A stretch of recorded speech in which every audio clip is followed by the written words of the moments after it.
Hello, and welcome to the Social Psychic Radio Show featuring Jason Zook. In uncertain times, we must change our focus and priorities. This show will highlight social justice issues with the goal of expanding minds and increasing unity, love, and mutual respect for ourselves and our planet. We support the Black Lives Matter movement. Our show aspires to promote social spirituality, which simply means that by coming together, we can solve any of our problems, including the goal of bringing an end to all forms of hate, discrimination, bias, or oppression. We must protect our environment, reform our criminal justice system, and protect every citizen from police brutality. When we come together, it becomes possible to bridge the gaps that plague our society and divide us from within. We the people means everyone. Hello and welcome to the Social Psychic Radio Show. This is Jason Zook. It's a great pleasure I welcome special guest to the show, Kevin McShan, motivational speaker, journalist, and advocate for the disabled, and so much more.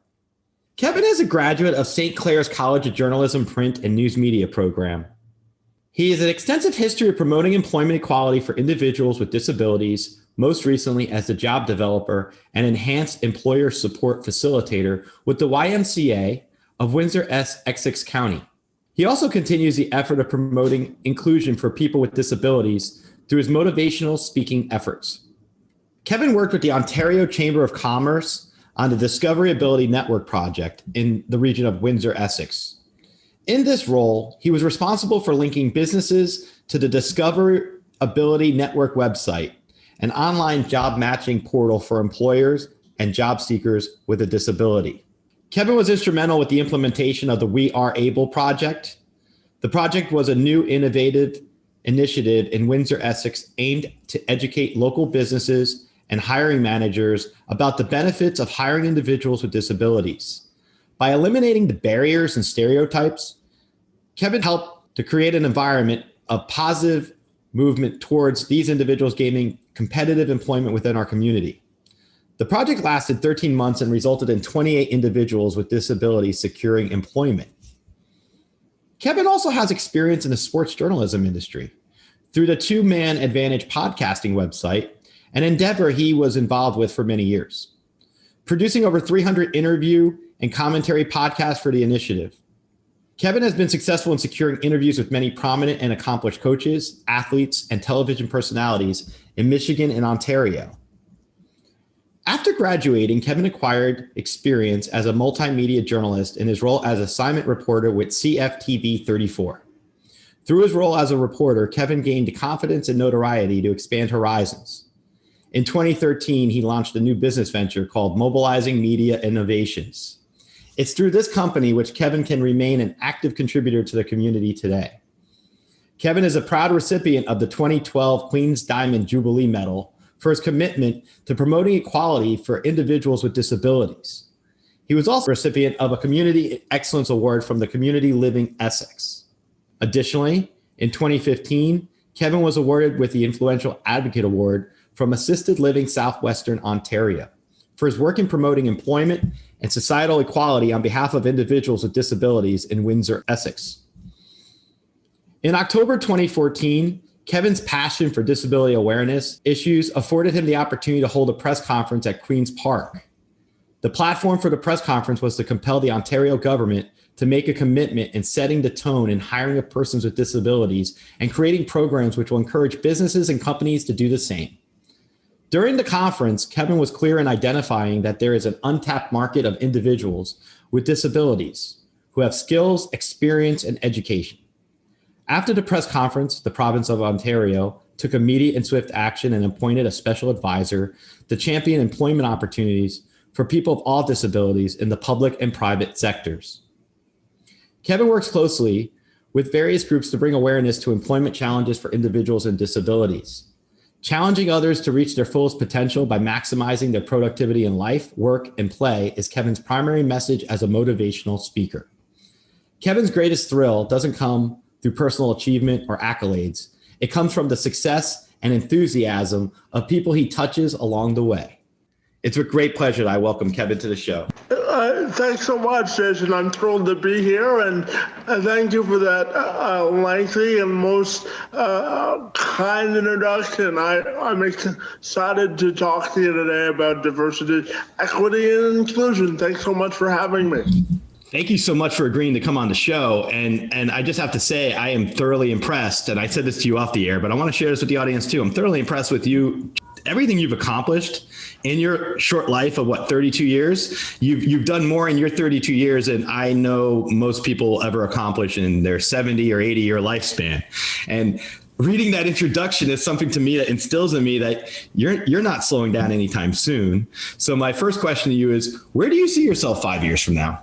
You know, that's an interesting question. As long as I'm continuing to make a positive difference and making sure that I'm doing all that I can to inspire others to build bridges of inclusion, that would make me happy as sort of a 5-year plan. But specifically, I'm hoping to grow my broadcasting platform to dabble into philanthropy, helping others hopefully build their own broadcasting career so that broadcasters with and without disabilities can discover a platform where they can also help other individuals find their voices through journalism, because I tell people that journalism is my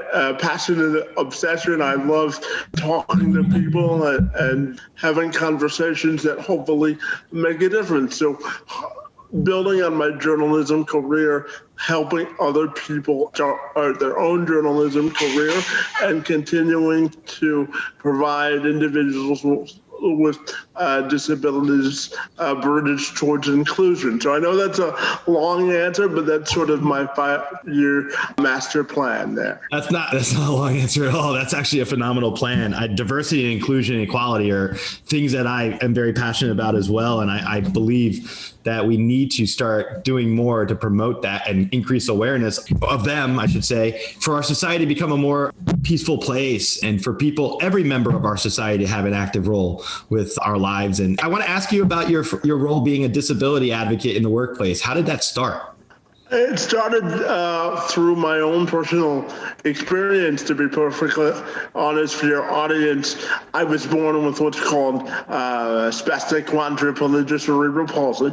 It simply means that I don't have enough oxygen in my legs to walk normally. And I'll tell you that I know you're a lawyer, so my start in journalism happened because when I was a little guy, I either wanted to be a journalist or a lawyer. And I found out that journalism school was shorter than law school. So journalism school won. And so since then, I've worked to build bridges of inclusion for people with disabilities. It's really been a lifelong mission because I have firsthand experience on the obstacles and the challenges that are presented to folks with disabilities. And I wanted, again, to build bridges of inclusion that eradicated barriers to access, and people with disabilities are disproportionately, unfortunately, shunned out of the workplace at higher number than their non-disabled counterparts. So I wanted to do my part to eliminate those barriers and build bridges and olive branches of inclusion. Unpackaging, that's a lot. I'll say this first. You know how you said you were thinking about being a lawyer and that you became a journalist? Well, the irony is when I was a little kid, I wanted to be a journalist. And then I came to Tampa to go to college because I'm from New Jersey originally. And I went to college here and I signed up in a mass communications course and was disappointed with it at the time and got steered into becoming political science, psychology, and then pre-law. So long story short, sounds like we both kind of have similar mindsets in terms of aspirations there. Now, that's the first part I want to share. Secondly, the stuff that you're doing in terms of increasing inclusivity and awareness in the work environment, and the fact that you personally have dealt with these obstacles yourself, I want to ask you, do you think it's possible that with enough awareness and activism in time, the workplace will change? Well, Jason, I'll share this. Awareness and activism is great, but it's not tangible unless there's action attached to it, right? So you can be the best advocate and awareness promoter you want to be, but if there isn't tangible action attached to the activism, then the activism isn't active, if that makes sense. So I think that employers and those that are in the space of inclusion and diversity promotion have to continue to work together to diversify the workforce. But I do think increasing communication and awareness is a good place to start, because employment of people with disabilities, it's an untapped market of potential. And I always say, if you hire someone with a disability, you gain a competitive edge over your competition, because they are able to look at scenarios in the workplace that are from a different perspective and can help you sort of diversify talent base or the group of people that you're trying to serve, because they have a diverse perspective and can only be a net positive for an organization when they infuse people with disabilities. So activism and being active in terms of the promotion of the need is great, but it also has to be attached to tangible action steps, which we can get into a little bit later on in the podcast as well. Definitely. When you say action steps, the first word that pops in my head are politicians and elected officials, right? I know you had some influence on one of your prior protest campaign. I know you were able to influence the local township, or I should say the community of Ontario where you are. How was it for you when you got to do that? How did it feel for you to have that kind of thing occur? I always like to build bridges of inclusion for other people as well as myself. So working with Toraz and lobbying the Ontario government was important, of course, because it allowed me to tell the story of people with disabilities in a relatable format that's relatable to politicians in order for them to take action. I think, when I worked on the Discoverability Network, we had a saying that collaboration spurred progress. So when we work together in a collaborative format, it's always more important,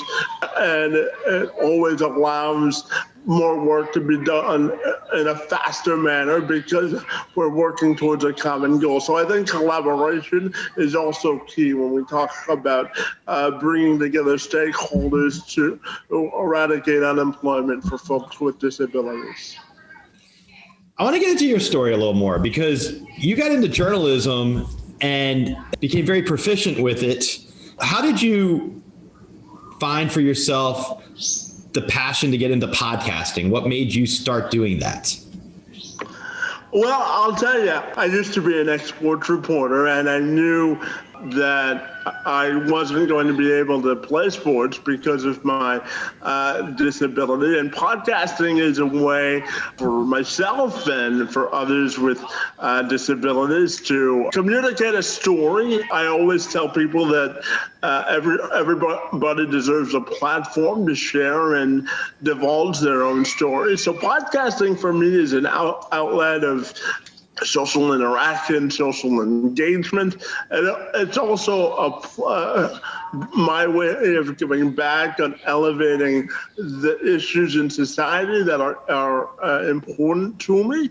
So it's important for me to be a podcaster because it's the latest medium where people are searching for information, and I'm able to have an engaging and conversational conversation that allows me and you to have a conversation this afternoon. So podcasting is my outlet for a bunch of things, but the primary reason I got into it is because I wanted a chance to engage in the societal discourse and make a meaningful difference through conversation. So there you go. You know, I recently have said that with my show, I find that each individual guest comes on and it's like a snapshot of that person at that particular moment in time. And that my show represents like a gallery for that snapshot of that picture for that moment in time.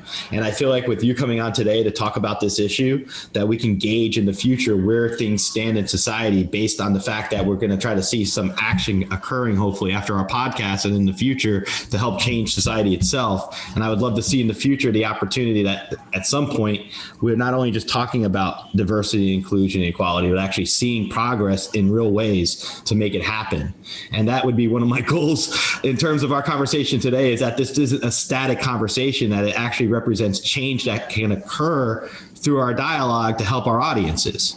And I wanted to ask you, someone's listening to the audience right now, what would you say to them? If they're sitting there and they're listening to us for the first time and they're starting to think about diversity, inclusion, and awareness and equality, what would you say to them? Well, let's talk about action steps. I think there are a number of different things you can do if you're a business owner, entrepreneur, or CEO. The first I would say is embrace technology. Everything is the digital age now, and people with disabilities are most often proficient with technology, and allow them to elevate your business by the use of technology. The second thing I would say is you're tapping into a marketplace of untapped potential. I know I've brought this up a couple of times throughout our conversation so far this afternoon, but I think communication and looking for ways where you can tangibly put into place avenues of opportunities for people with disabilities. So oftentimes employers are trying to fit employees with employees with disabilities to the job, rather than the employer trying to fit the job to the skill sets of someone with a disability. So, and you know, we did a study at the Ontario Chamber of Commerce that found that 80% of accommodations for folks with disabilities cost less than $500. It can be as simple as the raised height of a desk, the use of assisted software, or a headset. So my next point would be embrace diversity, because it will allow you to increase morale, cut down on your training costs, and increase productivity, because people with disabilities want to prove that they can do the job and they stay longer, right? So it's important for them to also have a seat at the table when it comes to filling out a workforce, because again, it provides a business with a competitive advantage. When you talk about embracing diversity, what role do you feel empathy has for people to embrace diversity? And, you know, empathy is important, but I also want people to focus on the person and the ability rather than the disability. Okay. You know, because empathy is great, but empathy, again, without action, for me, is meaningless, right? Because you can be empathetic to someone's situation implied, but if you're not willing to take the action steps to make sure that they have an avenue for advancement, you can be empathetic for to the day you retire, but if you're not going to institute the action steps, then empathy is a hollow word that you bring up empathy, and one of the things that really annoys me as an advocate for people with disabilities is when employers put at the end of a job description, we're an equal opportunity employer, right? It's something they have to put, and I understand that, but if they're not willing to look extensively at being an equal opportunity employer, it's just an artificial way of saying we're going to be inclusive at our own time, right? So if you're going to actually take the action steps of doing it, putting an actual action plan in place is important. I always tell people that we make time in life for the things that are important to us. So if it's important to an employer, institute the action steps, increase the communication to get the resources necessary to hire someone with a disability, embrace diversity in terms of embracing support staff if they need that, in terms of support workers or assistive technology or support animal. Embrace all of those things, because diversity breeds opportunity for everybody.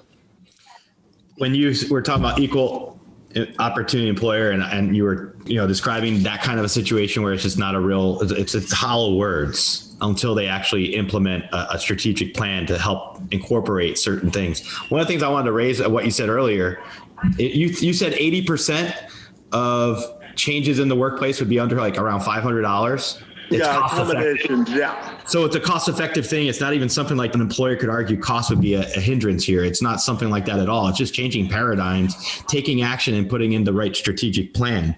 Do you have organizations in place that help businesses implementing the action plans that you're describing and discussing? Yeah, so here in Ontario, we have something called service providers. And where I live in Windsor, I think we have between 7 and 9 service providers that service folks with disabilities, and they look at their employment needs and assess what they need as far as accommodations in the workplace. And we also have here in Ontario a system where we're trying to make employers more aware of the skills and abilities of people with disabilities, while also trying to promote inclusion for those folks with disabilities, and also promote independence of those individuals and helping them to the point of where they can get a good start in the workplace. And if they need job coaching along the way, a lot of organizations here in Ontario have what we call job coaches, and they go in and they learn the job alongside the person, and if they need reminders in terms of like task lists, one thing employers can do is create task lists for someone with a disability, because depending on the disability, repetition and doing things over and over again become routine for someone with a disability. So to answer your original question, we have a system in place here in Canada where we have service providers that service people with disabilities. Depending on the type of disability, there are different organizations that do that locally here in Windsor. As I mentioned, we have about 7 of them. The Unemployment Help Center of Windsor-Essex County also does that, as well as provide different ways for folks with disabilities to get out of poverty, to start a life where they can manage their own finances. Because again, I have a saying in my office that says, inclusion is the gateway to independence, and it's sort of the motto I live by. So it's all about creating independence while also creating confidence as well. For you personally, what's been the most memorable experience you've had in terms of being able to increase inclusivity in the workplace for yourself? Here's the funny thing. When I was working on the Discoverability Network, I was actually talking to a lawyer, incidentally, who was also a real estate agent. And he came up to me after the presentation and he said, I didn't know it was that simple to hire people with disabilities.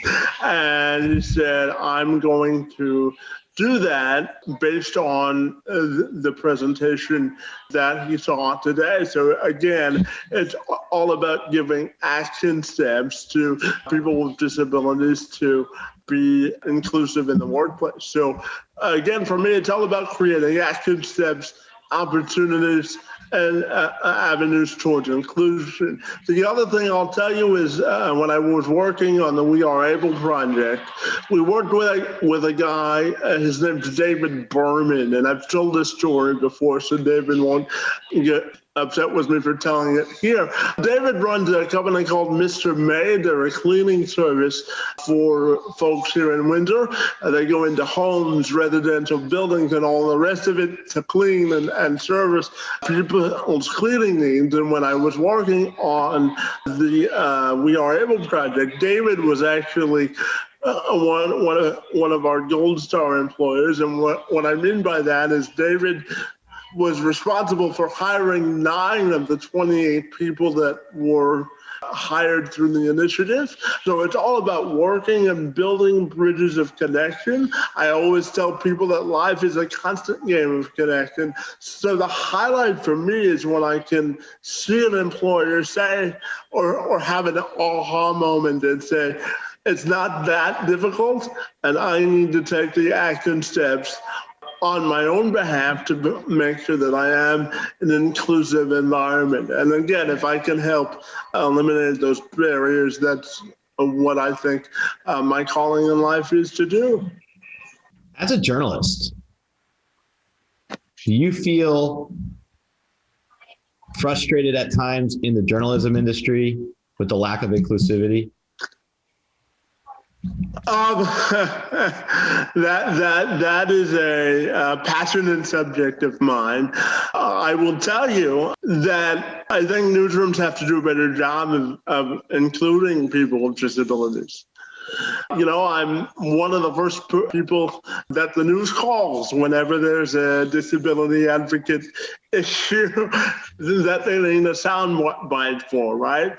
So, but I think representation does matter. And I think that more newsrooms and news directors have to take it upon themselves to embrace different ways of journalism. And what I mean by that is maybe someone with a disability can't go out in the field and be a traditional reporter, but they can sit in front of a computer and conduct Zoom interviews and do the voiceover work in a studio setting. So it's, again, adapting the job to fit the skill sets of people with disabilities. But in terms of newsroom diversification, I do think it is something that has to be addressed, because I think newsrooms are missing out on a new way or a diverse way to deliver the news if they don't include people with disabilities, for sure. I'd like to see anchor people. Yeah, right? I mean, don't you think that would be one of the most direct ways that inclusivity could be communicated? Because journalism is about communication and symbols and words and message. Yeah, representation does matter. Yeah, it does matter. I think in all aspects of the broadcast media type, whether it's adapting cameras for people that want to be camera people, or hiring more producers so that the public knows that these disability inclusion matters are out there, and they need to be highlighted on a local news level. So I do think representation matters at all levels of a newscast, for sure. You know, and looking at that in terms of the representation of it, I'm also thinking, I believe heavily in words, what words have meaning, and if you break things down. And I actually think if you change the word disability to something else, that could potentially start changing paradigms over the long run as well. Because like you said earlier when we were talking, I know words have a lot of value, and I think there should be some other term, because the word disabled itself is an old mindset in my mind. I think it's outdated, it's outmoded. And if you really want to have inclusivity, you got to change the words even that people use to communicate around this topic area. Yeah, changing words is important, but I also say changing words without the action to get it. Well, of course, with action. Yeah. I'm not saying so. that. Yeah, but changing the way you put job postings or the expectations you put in a job posting, and when you say that people with disabilities are encouraged to apply, but you put that into the words and you don't translate that into action, then the words again don't hold weight. But I do think, to your point, I do think the way we're presenting things to the public from a disability perspective, from an employment perspective, words do matter for sure. One of the things I would like to see change here in the United States, we have the Americans with Disabilities Act. It's been around for 3 decades almost already. Yeah, I think the first George Bush signed that, right? Back in the 80s. Yeah, it was part of his signature legislation as president. Yeah, or one of them anyway. I don't think it goes far enough yet in terms of enforcement across all 50 states in the United States, because we have to have people who actually do that in terms of outdated buildings and just, creating ramps or making things accessible. It's unbelievable to think that it takes 30 years here in the United States. We could put somebody on the moon, but we can't make our sidewalks and carpets inside buildings, for example, or ramps, just different accessibility options. And I know in the workplace, there's issues like that you mentioned earlier. What do you think needs to be done to change that? First of all, I think architects have to do a better job of incorporating accessible features in more places to make it more accessible. But I do think that when we look at not only the way buildings are structured, but I think that people with disabilities have to be given the platform in order to have a more diverse working space. So whether that be working from home or adapting offices with the necessary software to make sure that people work in an efficient and effective way that allows them to be more inclusive in the workplace. And the one thing that I will say is that waiting lists in the States are very long for people with disabilities in terms of getting services that they need to be successful in societal life, things like living conditions or support staff workers. If you don't have a whole heck of a lot of money, then it's very difficult to get the necessary support staff that you needed. To use myself as an example, I was on the waiting list for support services for a PSW here in Ontario for 6 years before I got funding from the government to get services. And I know that you said you live in Florida, and in Florida they have something called the Vocational Rehabilitation Services. And they've done some great work down in there in Florida through that agency. But again, the waiting list to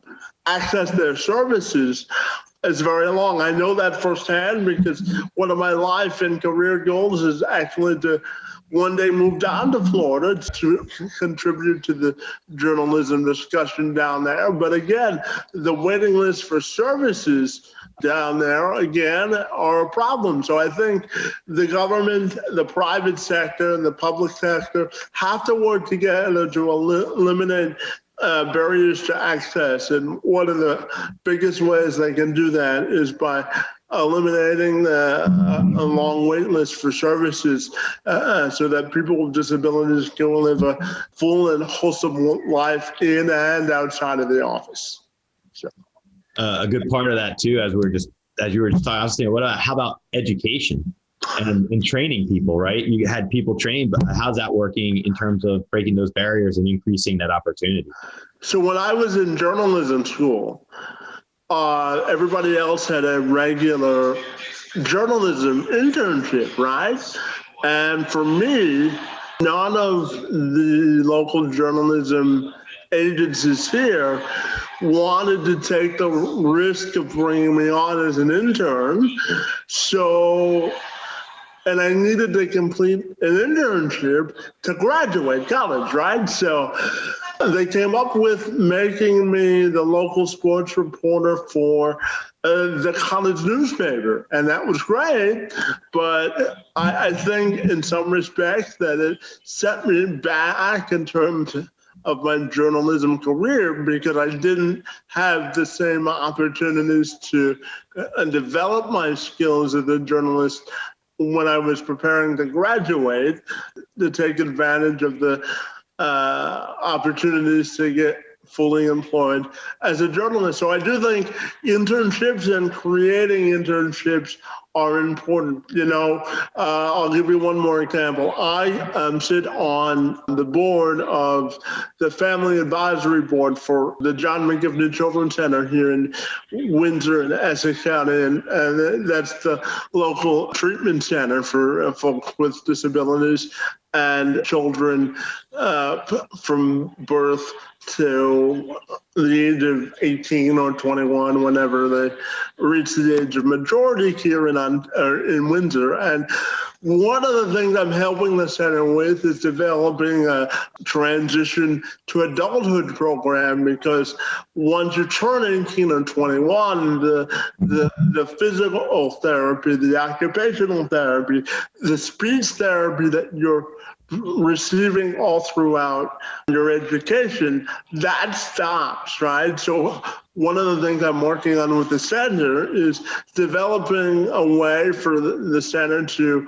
have a transition to adulthood programs to tell parents and teenagers, these are the services that are available, whether it be one of those education or one of those employer service providers we talked about earlier, or these are the schools that are more accommodating for people with disabilities. So I do think creating life after college plan, if that makes any sense, for people with disabilities is critical on both sides of the border, for sure. And one of the other things I was just thinking, as you said, mentoring relationships, right? In the business community, let's say now someone comes out of college and they're trying to get experience, and having someone help them with either finding jobs or mentoring them just in general, a life experience could be very helpful. Yeah, I mean, mentoring goes back to what I told you earlier about life being a constant game of connections, and having mentors that have clout in the community to be a change maker. It's very important, because if you have someone in your corner that actually has the power to be successful and the power to put you in a position to be successful, it's very, very important, for sure. Have you ever felt as a journalist that you were underestimated by the people you worked with?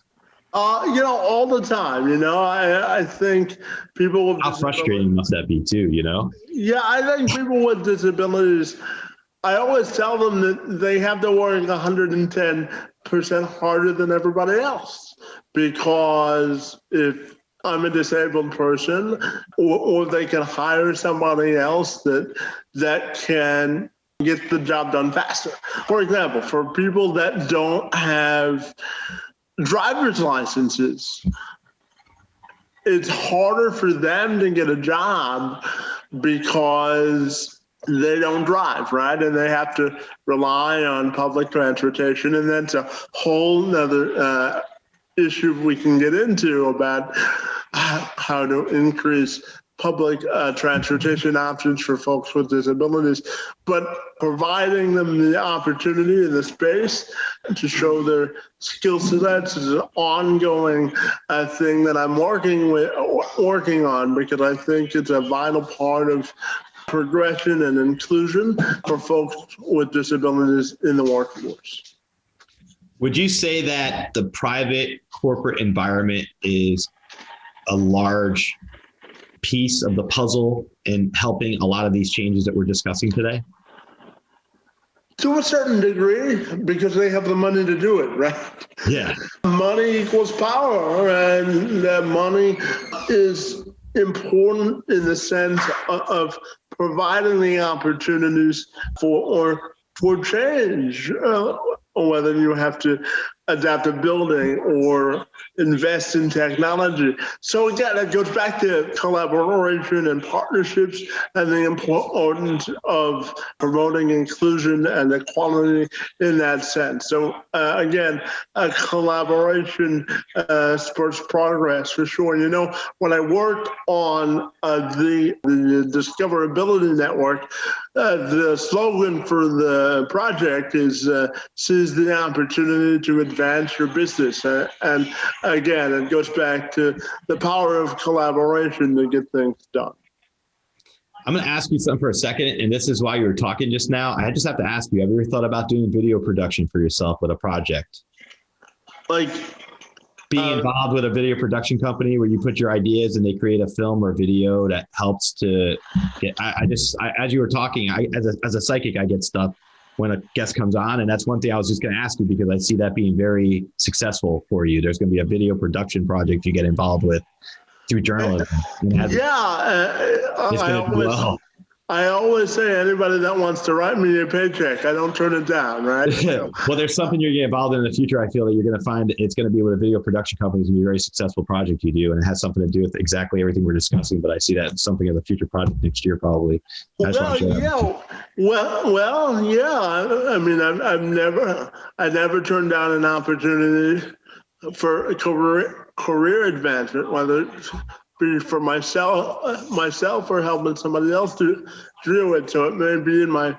That's just something I was just picking up. I had to ask you about it because I was picking up on it. I was curious in just general terms. When you look at this topic and you go on different shows and you promote your message, what's been the most frustrating thing for you afterwards? I don't know if there's been a frustrating thing. I just, in a more broader sense, you know, I just wish more people would take increased action faster. Because you can have a conversation with someone and they can have the best of intentions, but if they don't have the action steps, again. So I guess the answer to your question is increasing the speed in which the action steps are taken. You know, you give them a blueprint. It all goes back to you can lead a horse to water, but you can't force it to drink it. So I guess for me, it would be making sure that the action steps are actually implemented after the conversation. You mentioned the term change maker earlier. Do you consider yourself a change maker? You know, I don't think I've ever been asked that. I consider myself a part of the conversation to make a difference. Whether that makes me a change maker, you know, at the end of my bio, I put something that I coined that some people find me to be an inspirational person, and I just consider myself to be persistently consistent. So if that makes me a change maker, that's great for me. But I'm just trying to make the biggest difference that I can with the platform that I have.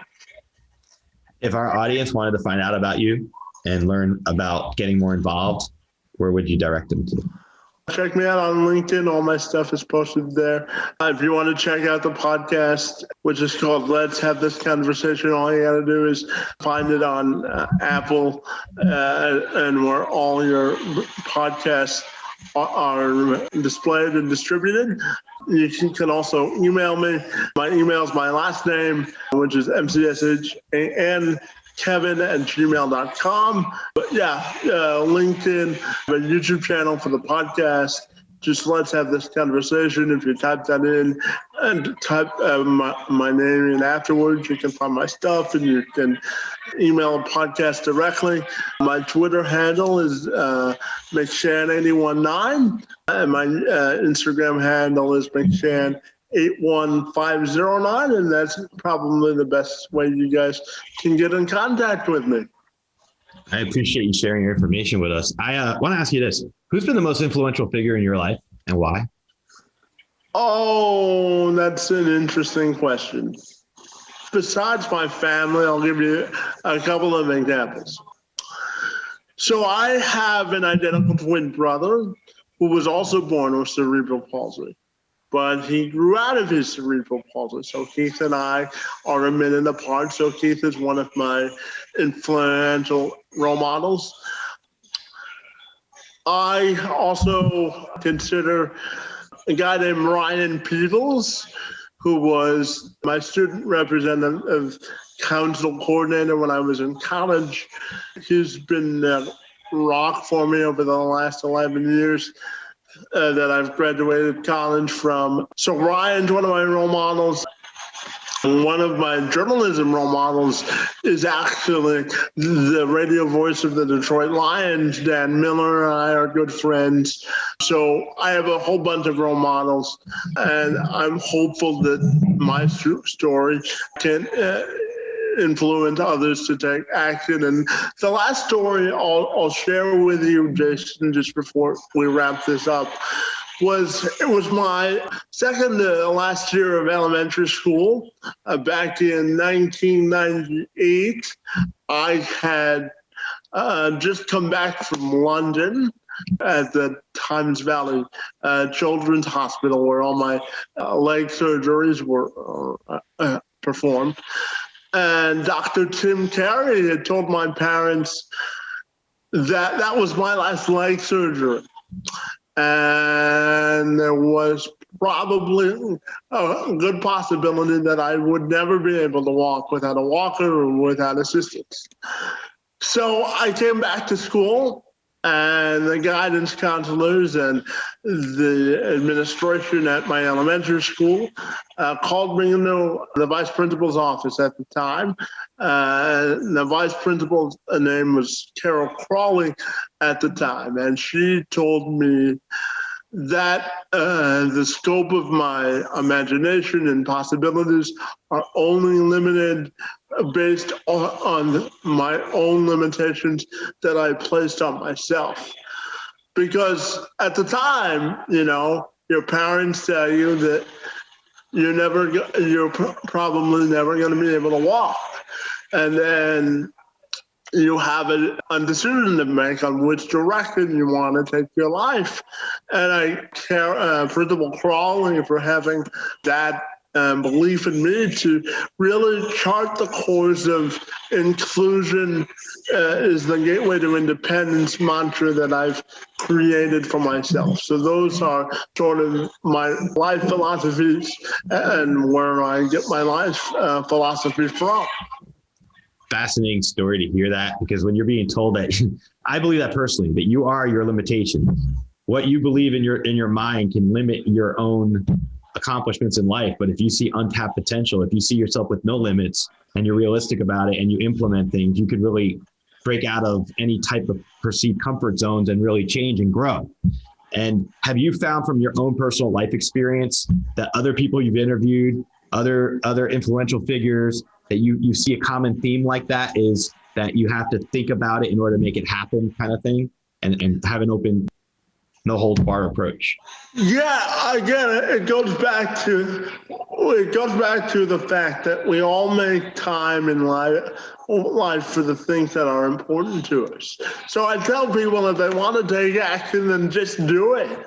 Put the action plan in place and follow the plan, and don't be deviated from it. People make time in life for the things that are important to them, and I'll believe that until the day I die.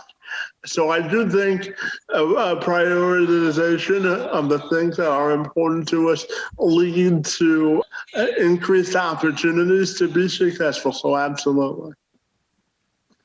I want to ask you one last question. I asked on my show, if you were a spirit animal, which spirit animal would you be and why? And I'll go first if you'd like. Absolutely. I always say owl because I'm really interested in wisdom and looking at things from a larger perspective beyond just the immediate confines of what you see with the human eye. And I believe that, in terms of my own spirit animal, meaning that's where I see myself. I see myself looking above and beyond and seeing things from a much larger point of view. Yeah, that's a good one. For myself, I consider myself sort of an ever-evolving cheetah, and what I mean by that is I'm always running towards the possible. So if I had to transform myself into something, I'd probably be a cheetah because I'm always running towards the possible. So I guess that'd be my answer.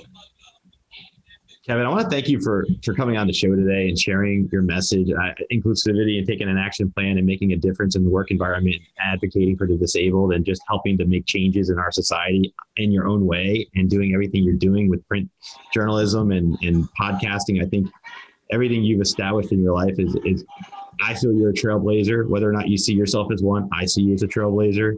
I want to thank you for coming on and just sharing your experiences. And I do believe that we can change paradigms and people's points of view by having conversations. And I know that, coming on here and having a conversation with me about this topic, it's critical. It's important for my audience. And I want to thank you for being a part of this today. You're certainly welcome, Jason. I'm better for having this conversation with you. And the last thing I'll leave you with is that inclusion is truly the gateway to independence. And if your audience has taken nothing away from this conversation, other than that, I would say that inclusion is the gateway to independence, and we all have to join the fight of inclusion in order to make a meaningful difference. Well, thank you so much. We appreciate having you on.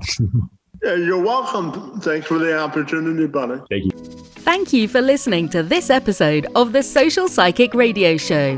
Don't forget to join us for another episode next time. If you enjoyed the show, we'd love for you to subscribe, rate, and give us a review on iTunes. You can also check us out on Facebook, and don't forget to visit the Social Psychic YouTube channel. Until next time, it's a big world out there. Keep an open mind, embrace your paradigms, and know that the universe is always yours to explore.